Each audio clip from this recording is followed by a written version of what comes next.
Então, a gente começou a ver, vai começar a ver a partir de agora, no nosso curso, as aulas, os protocolos padrões que a gente vai ter na pilha do Six-Low-Pan. Então, a gente vai começar a partir da camada física e a camada de enlace, e o primeiro padrão que a gente vai ver é o padrão do Bluetooth, né? E por que a gente vai ver esse padrão primeiro do Bluetooth? O Bluetooth vem de um padrão chamado de WPAN. É um padrão que foi definido pelo I3E. Esse padrão de WPAN vem de Wireless Personal Area Network, ou rede de área pessoal. E ele é o padrão, um dos principais padrões, um dos primeiros, é o primeiro padrão nessa linha, né? Entende que historicamente o I3E dividiu as linhas de trabalho pelo alcance, né? Então você teria um padrão de WLAN, um padrão de Wireless Local Area Network, que foi o 802.11, que a gente hoje conhece como Wi-Fi, que já é uma família de padrões, e a gente tem o WPAN, o 802.15, e a gente foi ter o 802.16, que é para WMAN, o Wireless Metropolitan Area Network, que foi o WiMAX, que foi o único que não vingou. Tá? Então hoje no curso a gente vai começar a falar sobre o 802.15, porque ele é a base de uma série de outros padrões que a gente vai utilizar ao longo do curso. Então, né, a gente vai falar do padrão I3E 802.15, I3E, lembrando que é o Instituto de Engenheiros Elétricos e Eletrônicos, né, é uma organização internacional e que é responsável por padronizar tudo o que acontece na camada física e até a camada MEC. Para maiores detalhes, vocês devem ver o capítulo 5 do livro do Kurosi, que fala sobre camada de enlace. Né? Então a gente vai ver o que é Bluetooth, qual a motivação, o histórico, requisitos, a especificação e a pilha do próprio Bluetooth. Então o nome oficial do Bluetooth não é Bluetooth, é o Wireless Personal Area Network, WPAN, que tem como diretriz viabilizar essa Personal Area Network wireless operar em 2.4 GHz, que é o que a gente chama de banda ISM, Industrial, Scientific e Medical, né? Que tem que ser de pequeno alcance, na ordem de metros, baixas taxas, na ordem de 1 megabit por segundo. A gente vai ver que isso só aconteceu lá no comecinho do Bluetooth. Hoje em dia ele já pode ir até centenas de megas. E foi baseado na tecnologia Bluetooth, e a gente vai explicar o que isso quer dizer, porque fica confuso, né? Então, o que é uma WPAN?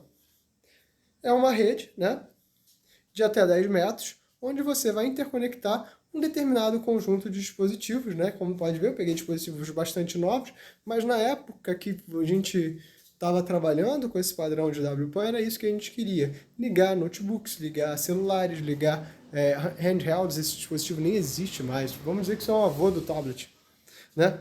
De ligar dispositivos dentro do seu Personal Operating Space, né? E que tinham que ter um consumo de energia muito baixo e a inexistência de cabos de conexão, podendo ou não operar de forma contínua do usuário. Entenda que isso era uma diferença gritante em relação ao 802.11 e ao 802.3, que é a rede cabeada, né? Onde a gente teria sempre a existência de um elemento, né, que estivesse comunicando. Aqui no Bluetooth, justamente para você economizar energia, isso deixa de ser uma verdade absoluta. Então vamos lá. Então o objetivo aqui do padrão I3E802.15 é definir as especificações de nível físico e da camada de acesso para conectividade de equipamentos fixos, portáteis e móveis dentro de um POS. E já isso, né, estou falando isso no final dos anos 90, a ideia já era que o Bluetooth e o 802.11 e o Wi-Fi interoperassem de alguma forma, coisa que na prática a gente só veio conseguir quase 15 anos depois. Vamos lá? Então, o que é o Bluetooth? Vai ser uma tecnologia baseada em radiofrequência de curto alcance para conectividade de equipamentos especiais. Né? E o nome, o que é Bluetooth? O principal inovador do Bluetooth foi a Ericsson, que era uma das gigantes de tecnologia europeia, né? Foi comprada pela Sony e tinha como inspiração o rei Harald da Dinamarca, né? Tipo, que reinou da Dinamarca em 1910, 1940. Se vocês assistem a série Vikings, vocês vão ver o rei Harald, né? É um dos personagens, né? Blatalhead era o nome dele, então Bluetooth, né? Que era o apelido dele, esse Blatalhead significava moreno, e é Bluetooth porque ele comia mirtilos. Eu gostava muito de mirtilo e manchava os dentes dele de azul, por isso que era Bluetooth. Né? E a ideia é que ele levou o cristianismo na Escandinávia e uniu a Dinamarca e a Noruega. Então, o Bluetooth representaria uma tecnologia que juntaria dispositivos diferentes através de uma comunicação sem fio de baixo custo. Então, não, Bluetooth não significa, né, moreno, se Bluetooth significa dente azul. Então, qual é a motivação do Bluetooth, né? Era inicialmente ligar coisas como os alarmes automotivos, fones de ouvido, viva-vozes, telefones sem fio, controles remotos, dispositivos sem fio que já existiam, mas que não tinham um padrão de comunicação, como por exemplo alarme de carro, e ligar coisas no seu escritório, como impressoras, modems, PDAs, câmeras fotográficas, teclados, mouse, celulares, e inclusive funciona como um modem. Isso deixou muito de funcionar. Se vocês ouviram falar em algum momento do saudoso Nokia N95, o saudoso Nokia N95 foi um dos primeiros celulares a fazer o que a gente chama de função de tethering. O que é isso? Compartilhar a conexão do seu 3G do seu celular através do Wi-Fi. Mas não só do Wi-Fi, como também do Bluetooth. Até hoje a gente mantém essa questão, apesar de o tempo todo a gente usar o 802.11. Então, o grupo de Bluetooth é criado em 98 e o primeiro padrão sai em 99. Ou seja, ele sai no mesmo ano do padrão do 802.11, tá? Então, estou falando de um protocolo que já tem mais de 20 anos de estrada. Em 2000, Microsoft, Motorola, Lucent e Tricon se juntam a esse grupo de trabalho que trabalha na versão 2.0, visando taxa de transferência, maior alcance e suporte a vídeo, e a publicação da versão 1.1 é feita em 2001. Tá? Em 2002, os protocolos MAC e físico do Bluetooth vão ser adotados pelo 3E como base para o padrão 802.15.1 para Personal Area Networks. Então, os requisitos vão ser baixo custo, a expectativa era de custar até $10, hoje custa 50 centavos, baixo consumo de energia, isso é verdade, comparado ao Zigbee nem tanto, mas isso é verdade, alcance de até 10 metros, taxa de 1 mega, faixa livre de controle governamental e resistência à interferência eletromagnética, a gente vai ver que é difícil, mas eles conseguiram, e tamanho reduzido, implementação em um único chip também foi conseguido. Então, substituição de cabos, acesso a redes infraestruturadas e redes ad hoc, então acaba que só o primeiro padrão na prática a gente utiliza, né? Então, quando eu pergunto em geral às aulas qual é a função do Bluetooth, em geral a galera diz pra mim que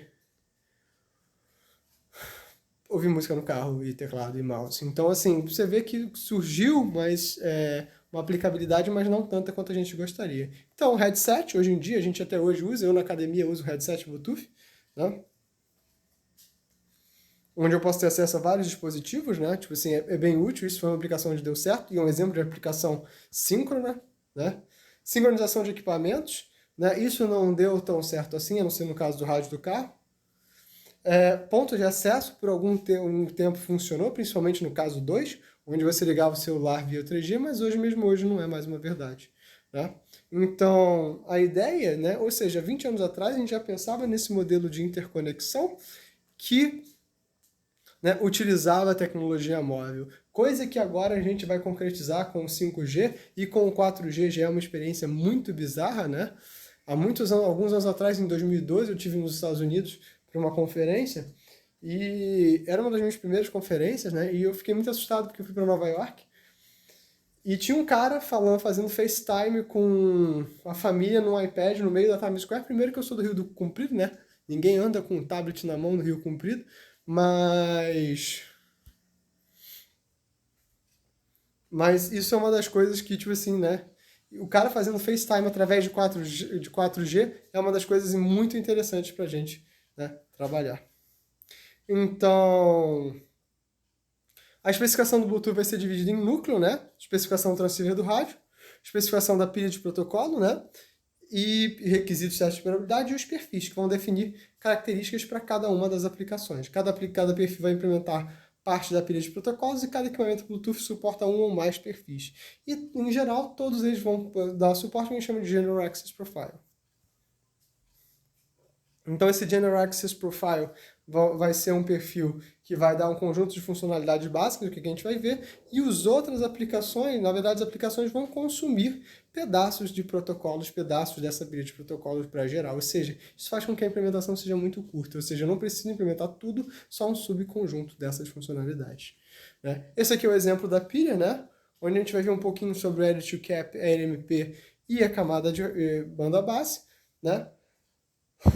Onde, né, no núcleo da pilha de protocolos, o chip Bluetooth vão ter componentes de nível 1, ou seja, nível físico, onde o rádio e a banda base vai conter também o transmissor e a antena. Então isso aqui coisa de prova de Petrobras, ou seja, detalhes inúteis para vocês decorarem, né, sem sentido nenhum. Potência do rádio 1 mW, banda ISM com licença 2.4, usa frequency hopping, canais de 1 MHz de espaçamento, e o canal físico vai usar uma sequência específica de frequency hop, ou seja, de salto de frequência. Né? Se você não sabe o que é um salto de frequência, dá uma olhada no capítulo 5 do Kurose ou no capítulo 3 do Tannenbaum. Camada de banda base, né? A gente vai explicar agora o escopo do Bluetooth. Eu vou parar esse vídeo por aqui. A gente vai fazer um vídeo curtinho, esse foi um vídeo de teste. Eu vou explicar os protocolos no próximo vídeo, tá bom?